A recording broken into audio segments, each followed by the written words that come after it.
vous saluons dans le nom de notre Seigneur Jésus-Christ. Partout où vous nous suivez, recevez la bénédiction de notre Dieu. Nous allons prier. Seigneur, nous te bénissons pour ces instants.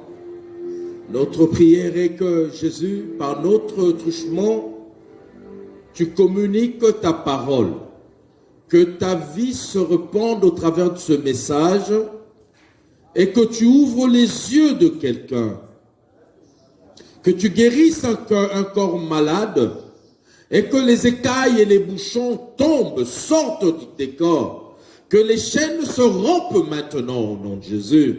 Quand ta parole sera en train d'être annoncée, que la vie touche le corps mort et que des résurrections, des délivrances, des grandes choses se fassent maintenant au nom de Jésus. Saint-Esprit, sens toi à l'aise, glorifie le Seigneur.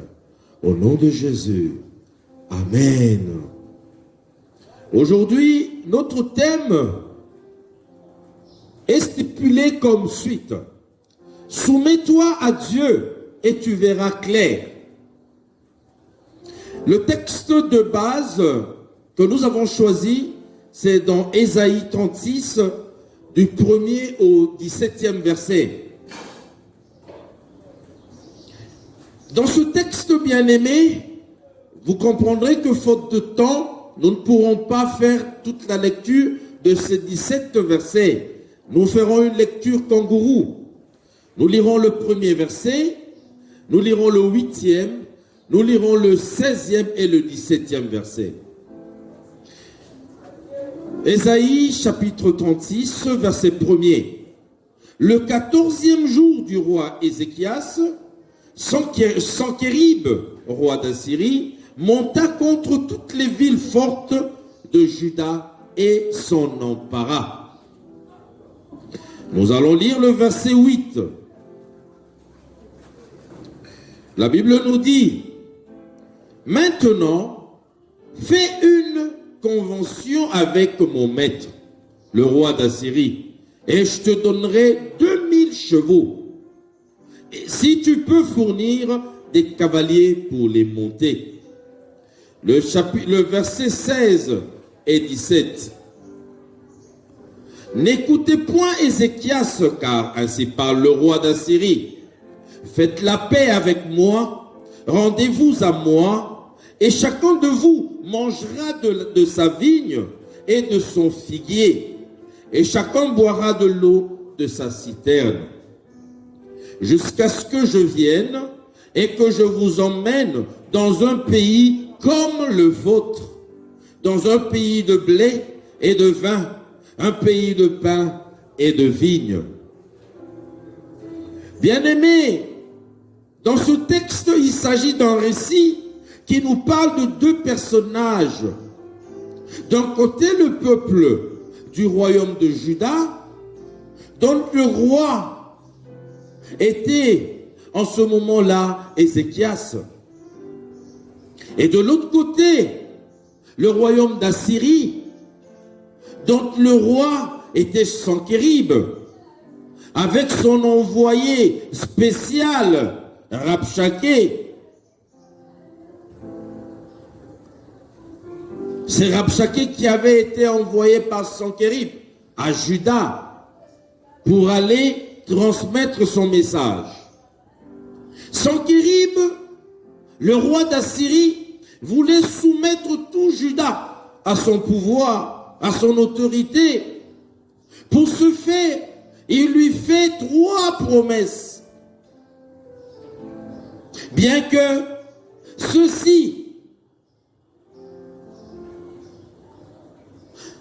ces 3 promesses voulaient que, par ces 3 promesses plutôt, le roi d'Assyrie voulait avoir une alliance avec le peuple de Juda et une soumission totale à son autorité. J'aimerais rappeler à quelqu'un que Juda, dont on parle aujourd'hui, c'est un peuple qui appartenait à Dieu. Il était déjà en alliance avec Dieu. Auparavant, c'était un seul royaume. Israël, après le roi Salomon, son royaume, le royaume d'Israël, fut divisé en deux. Il y eut le royaume du nord et le royaume du sud. Le nord c'était Juda et du sud c'était Israël. Là nous parlons du royaume de Juda. Les deux royaumes-là étaient tous le peuple de Dieu. Ils appartenaient à l'Éternel Dieu. Ils avaient déjà une alliance avec lui pour pouvoir jouir des promesses de cette alliance-là. Ce peuple n'avait qu'à obéir et à se soumettre à son Dieu. Dans ce texte, partant de ce texte bien-aimé, nous allons tirer deux leçons. À partir de ce récit, nous glanerons ces deux éléments qui sont les suivants. Premièrement, nous verrons les promesses de Sanchérib. Nous allons scruter à fond les promesses de Sanchérib, le menteur. Et en second lieu, nous verrons les promesses de Dieu. Nous verrons leur valeur. Nous commenterons un peu sur les valeurs de ces deux promesses. Et puis quoi? Nous tomberons sur notre conclusion. Bien-aimés, pour aborder le premier point, les promesses de Sanchérib. Ces promesses n'ont aucune garantie d'être accomplies. Il a fait trois promesses, trois grandes promesses, basées sur les biens matériels seulement, et avec beaucoup de conditions pénibles et sans amour. Premièrement, nous verrons que le roi a promis 2000 chevaux au royaume de Juda, avec une condition: vous devez donner des cavaliers qui vont monter ces chevaux-là. Deuxièmement, il leur a promis de jouir.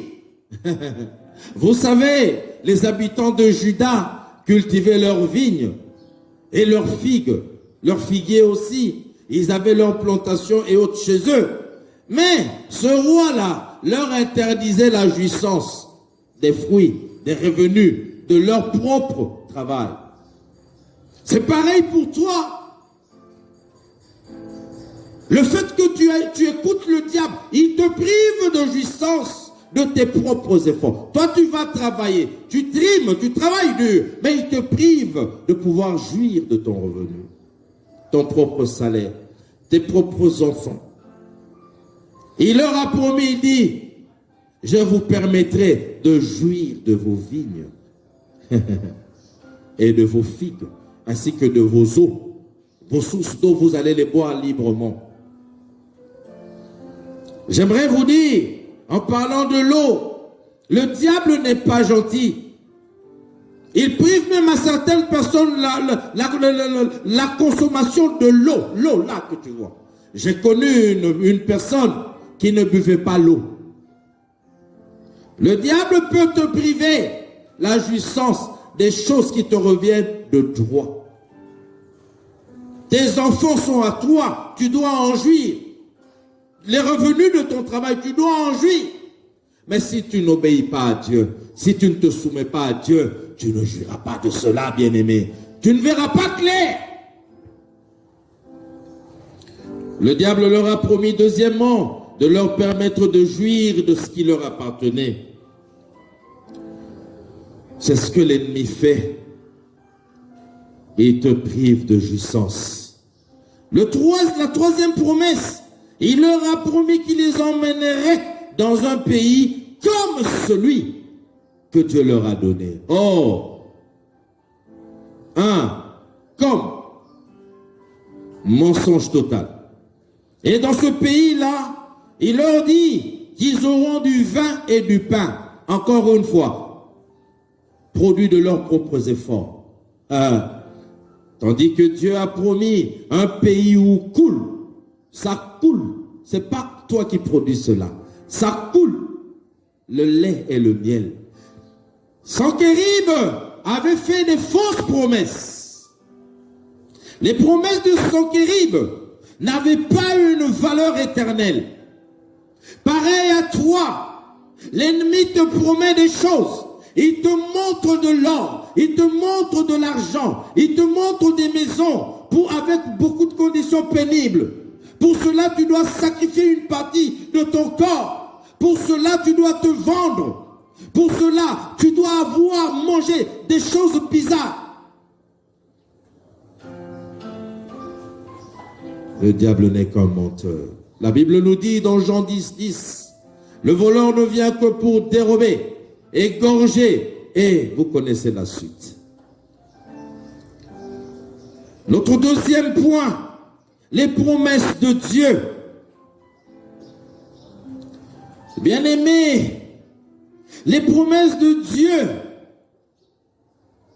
ont une valeur pas seulement actuelle, terrestre, mais ont une valeur éternelle.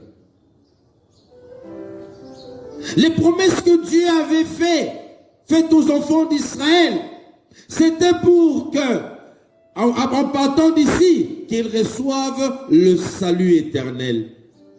Tous ceux des enfants de Juda qui ont obéi à la parole de Dieu, aux promesses, aux ordonnances de l'Éternel, ils sont sauvés, ils ont vu, ils sont maintenant au paradis. Ils ont été sauvés. Les promesses de Dieu ont une valeur éternelle. Les conditions que Dieu mettait étaient avec amour, afin de discipliner son peuple, leur inculquer les valeurs du royaume, les vertus du ciel. Certes, l'ennemi, comme il aime toujours suivre Dieu, ce que l'Éternel fait, lui aussi met des conditions. Mais les conditions du diable, c'est pénible et c'est pour te tuer, pour te soumettre à lui, méchamment. Notre Dieu met des conditions avec amour pour t'apprendre les vertus du royaume. Les conditions que Dieu te donne. Il dit son fardeau est doux et léger. C'est pas pour te faire souffrir. Dieu ne te demandera jamais d'aller manger des excréments. Dieu ne te demandera jamais des choses bizarres comme le diable le fait. Notre Dieu est bon. C'était pour discipliner son peuple, leur inculquer les vertus du royaume. Les biens de Dieu, les biens que Dieu donne, quand il les donne, et il permet aussi que tu en jouisses. Dieu ne te prive pas de la jouissance. Voilà pourquoi nous avons intitulé notre thème « Soumets-toi à Dieu et tu verras clair ». Dieu ne te prive point de jouissance. Bien-aimé, j'aimerais te dire que ce que Dieu fait est parfait. Il accomplit toujours ses promesses, il est fidèle. Vous savez, dans Psaume 138, verset 2, ceux qui connaissent ce texte, vers la fin de ce texte, on nous dit que sa renommée s'est accrue par l'accomplissement de ses promesses.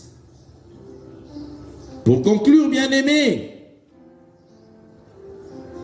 Sanchérib représente le diable, le monde, ainsi que tout son leurre, tout son mensonge.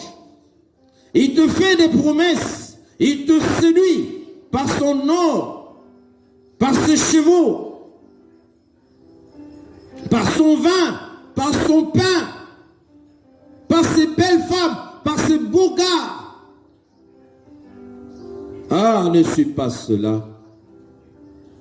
C'est du pur mensonge. Ne cède pas. Reste attaché à Dieu. Reste attaché aux promesses de l'Éternel Dieu et tu verras clair. Soumets-toi à Dieu. et tu verras comment la vie marche, comment ça va marcher dans tes affaires, dans ta santé, dans ta famille. Oui, appuie-toi sur le Seigneur et tu verras clair. Que Dieu vous bénisse, que Dieu bénisse chacun de nous. Nous allons prier. Seigneur, merci pour cette parole. Tu nous as parlé, Seigneur. Est-ce que toi qui marches toujours derrière ta parole pour l'accomplir, tu l'accomplisses pour quelqu'un maintenant. Relève celui qui était faible. Relève celui qui était tombé. Relève. Donne la force à celui qui manquait de force. Seigneur Dieu, le désespoir voulait mener quelqu'un jusqu'au suicide. Mais Seigneur Dieu, relève-le maintenant. Qu'il revienne à toi et qu'il voie clair. Oui, celui qui était découragé, donne-lui du tonus pour pouvoir courir encore plus fort qu'avant. Au nom de Jésus. Amen.